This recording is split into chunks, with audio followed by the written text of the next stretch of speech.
Hello class, today we're going to be talking about exponential functions, and what an exponential function is a function defined by the equation in the form y equals a times b to the x power. A cannot be 0 and b has to be greater than 0. So you are going to see some equations where you're going to have, for example, let's say we have 1/4 over x. And you can have, let's say, maybe negative minus 5. And what that's going to be equal, it's going to be something similar to this orange exponential function. And what that does is whenever you do have a fraction here in the middle, before the exponent, it's going to be coming down from left to right, and something to where the blue exponential function, it's going to seem something where you have y equals, and then you'll have a number, and this one is going to be a whole number. So we can go ahead and put something like 2x, and we can go ahead and leave that one with no number on the end, so we can do like plus 0, which is not really adding any value to it. So just the difference between a linear equation and exponential function is that it has a little curve. So if you notice this right here, it does have a curve, so that makes it an exponential function. Now throughout the year, I went ahead and mentioned that we were going to be learning about menu 4, 6, and this number was going to change. So for exponential functions, you're going to go ahead and do the same thing, the list and spreadsheets, data and statistics, and then menu 4, 6, but this last number is the one that changes.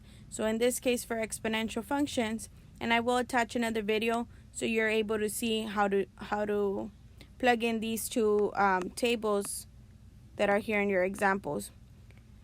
Just because you don't have calculators right now, that's fine. There's no activity for IXL on the tables, but just again, you guys have already practiced on this. The only thing is that for exponential, it does have a little label on number 8 whenever you're typing it into the calculator that does say exponential, and I will provide you with a short video on how to type it into the calculator. So we're going to go ahead and skip example 1 and 2. Let's jump into function notation, and we have done these before and we have seen them in the PODs.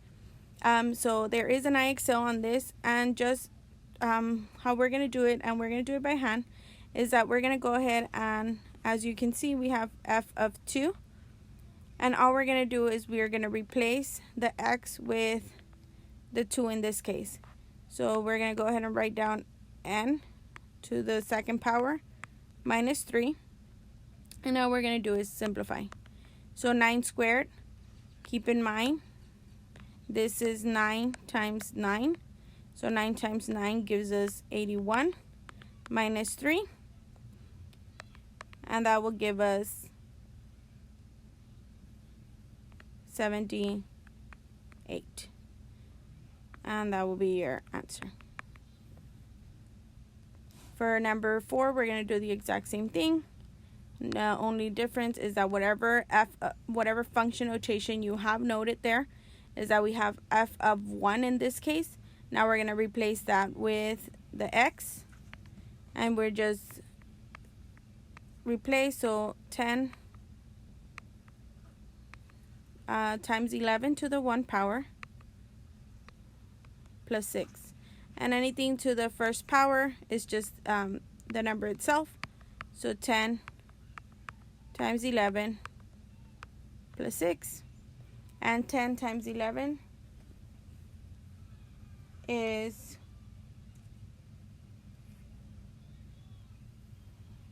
110 plus 6, and then 110 plus 6 both gives you 116, and you are done. So you just have to replace and then do your simple operation, and you should be able to get to your final answer. For this IXL for function notation, it is x1. It's already highlighted on your IXL, so you can go ahead and get started on that.